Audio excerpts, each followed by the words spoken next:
সমুদ্রের দুই মাফিয়া হচ্ছে গ্রেট হোয়াইট শার্ক এবং টাইগার শার্ক।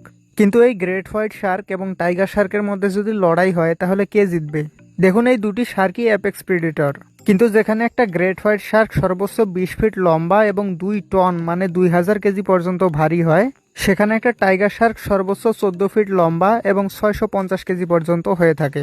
তাছাড়া হোয়াইট শার্কের কামড়ের শক্তিও টাইগার শার্কের তুলনায় বেশি হয়। টাইগার শার্কের বাইট ফোর্স বা কামড়ের শক্তি যেখানে 850 PSI, সেখানে গ্রেট হোয়াইট শার্কের bite force 4000 PSI।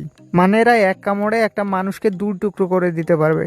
Tiger Shark সমুদ্রের নিচের অংশে থাকতে বেশি পছন্দ করে, আর এরা সাধারণত সমুদ্রের নিচের অংশের মাছ, সামুদ্রিক কচ্ছপ বা টার্টল, তিমির মৃতদেহ এবং কিছু কিছু সময় অন্য প্রাণীর শিকার করা খাবার খেয়ে জীবন ধারণ করে। তবে গ্রেট হোয়াইট শার্ক সেরকম নয়। এরা সমুদ্রের উপরের অংশে থাকে এবং সব সময় নিজে শিকার করে খাবার খায়। সমুদ্রের অনেক বিশালাকার প্রাণী এদের শিকার, যেমন টুনা ফিশ বা sea lion. Great white shark এবং টাইগার শার্কের মধ্যে লড়াই হওয়ার কোনো সম্ভাবনা নেই। তবে যদি হয় তাহলে টাইগার শার্ক গ্রেট হোয়াইটের কাছ থেকে পালাতেও পারবে না, কারণ এদের গতিও